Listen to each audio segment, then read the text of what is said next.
This podcast, brought to you by Anchor, is currently non-profit making and is based on the second edition coursebook on international history from 1870 to 1945 for Cambridge International AS Level History. Hello podcast listeners. In the 8th series of my podcast, which by the way does not mean I have ended the 7th series, I will be speaking about the League of Nations and international relations in the 1920s. In this episode, I'll be looking at Crises and Tensions in the early 1920s. Thanks to fellow students Ayusha, Hiya and Jane for some of the content in this episode. Firstly, let's go over the Washington Conferences of 1921 to 1922. There was a clear need to reduce growing tensions in East Asia due to Japanese expansion in the region, tensions that threatened to cause a naval arms race and possibly lead to war. In 1921, the USA invited 8 other nations to Washington, D.C. to discuss naval reductions and the situation in East Asia. Britain, Japan, France, and Italy were invited to join the USA in talks on reducing naval capacity. Belgium, China, Portugal, and the Netherlands were invited to join in discussions on the situation in East Asia. This led to a series of treaties.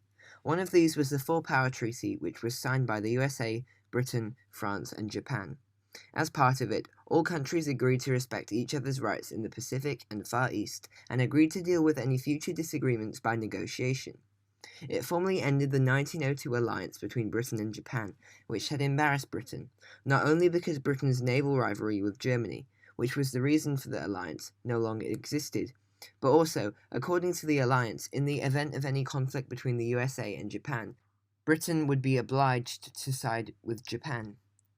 Another was the Five-Power Treaty, which was signed by the USA, Britain, France, Japan, and Italy. Japan agreed to withdraw from some of its recently acquired Chinese territories, while also agreeing to limit its navy to 3/5 size of the British and the US navies. Furthermore, the Western powers agreed not to develop any new naval bases near Japan. Overall, all countries agreed to limit their warship tonnage. Britain and the USA to 500,000 tons each, Japan to 300,000 tons, and France and Italy to 175,000 tons each. Finally, the Nine-Power Treaty, signed by the USA, Britain, Japan, France, Italy, Belgium, China, the Netherlands, and Portugal. It guaranteed protection for China against invasion, while also agreeing to uphold the open door policy, which allowed equal trading opportunities with China for all countries. Secondly, let's go over the Genoa Conference of 1922. It was suggested by British Prime Minister David Lloyd George and ran from the 10th of April to the 19th of May 1922. The conference, in which representatives of the 30 European countries met in Genoa, Italy, involved the discussion of easing the post-war economic problems. Despite their political and diplomatic isolation, Germany and Soviet Russia were invited, as Lloyd George believed their inclusion was vital to achieving the aim of the economic reconstruction of Europe. The conference focused largely on the issue of German reparations, specifically the reduction of reparations which could solve German economic problems. With the Genoa Conference in mind, Britain wanted to restore its German trading links, while France insisted that reparation payments should be made in full, and the USA declined to attend and pursued its isolationist policy. Germany quickly withdrew from the conference after France refused to compromise. The Russians, feeling increasingly isolated and wishing to develop their relationship with Germany, also backed out. While the major powers had at first agreed on a contingency package of financial aid to Russia, the Allies could not agree on the final plan, and nothing was offered. The Genoa Conference was a failure. It achieved nothing. Germany signed the Rapallo Treaty on the 16th of April 1922, pulling them and Russia out of the conference. Russia and Germany agreed to renounce all territorial claims against each other and agreed on mutual friendship. The Genoa Conference led to industrial and military collaboration that enabled Germany to evade many of the terms of the Treaty of Versailles.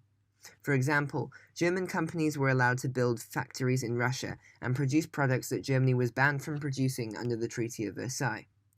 Furthermore, Germany organized military training in Russia for dismissed German officers. This not only helped to keep up the training of German armed forces, but the experienced Germans also helped to train the Russian armed forces. Thirdly, the Treaty of Lausanne. The Treaty of Sèvres was imposed on the Ottoman Empire after World War I destroyed Turkey as a national state and was not recognized by the nationalist government under Mustafa Kemal Pasha. During the War of Independence Revolution, the nationalists defeated the Greeks and overthrew the Sultan, so Ataturk, Mustafa Kemal Pasha's government, requested a new peace treaty.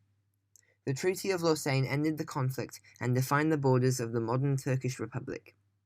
In the treaty, Turkey gave up all claims to the remainder of the Ottoman Empire, and in return, the Allies recognized Turkish sovereignty within its new borders. The Treaty of Lausanne was signed on July 24, 1923.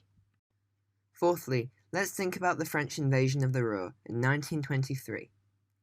The French occupation of the Ruhr took place on March 1923, where French and Belgian soldiers invaded and occupied the Ruhr, the German industrial area, after the Weimar government was unable to pay the reparations. The French began to take coal, machinery, and other resources from the Ruhr as payment for reparations. The government decided to call on the workers in the Ruhr to go on strike with the aim of resisting the French occupation. Although the French left the Ruhr, there was still a problem. The government had printed much more money between March and November of 1923 as they needed to pay the striking workers. This led to hyperinflation, where the currency becomes almost worthless, and many people lost their savings and the prices of goods increased.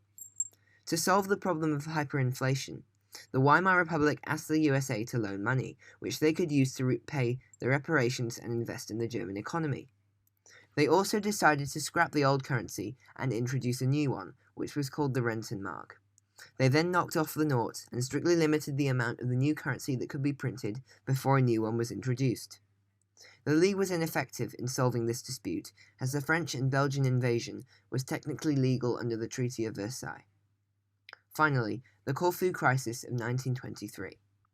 On August 27, 1923, Enrico Tellini, an Italian general, and his team were killed by unknown assailants on Greek territory. They were sent by the League of Nations to investigate a border dispute between Greece and Albania.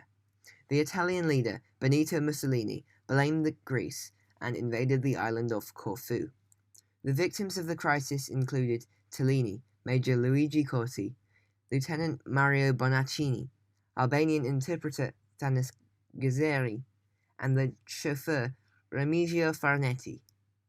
Those involved included Greece, Italy, the League of Nations, the Conference of Ambassadors, after the rejection of the League's decision. So, how was the situation resolved? Mussolini was furious and blamed the Greeks, and ordered soldiers to occupy Corfu until Greece apologized and paid compensation. However, the League condemned Italy as the aggressor, but Mussolini refused to listen.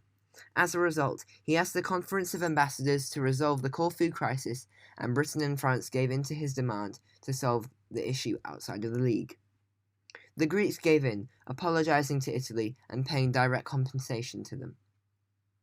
How far did the situation result from the peace conference?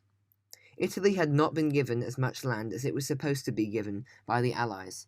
This is because Italy had not contributed to the war much, as they had hindered the attack on Austria-Hungary and had not patrolled the Mediterranean and Adriatic seas as asked, and constantly asked for resources from the other allies which it kept for itself. This meant that the Allies were not willing to give land, such as South Slav territory and Dalmatia, as it was decided to be given to Yugoslavia, as there was not an Italian majority population in these regions. This led to the Italian government losing control and Mussolini taking control of Italy, making it into a fascist state. Mussolini wanted to make Italy into an empire, similarly to the former Roman Empire. Therefore, he caused crisis in order to gain territory and money, such as during the Corfu crisis. This is the end of the podcast. Thank you for listening.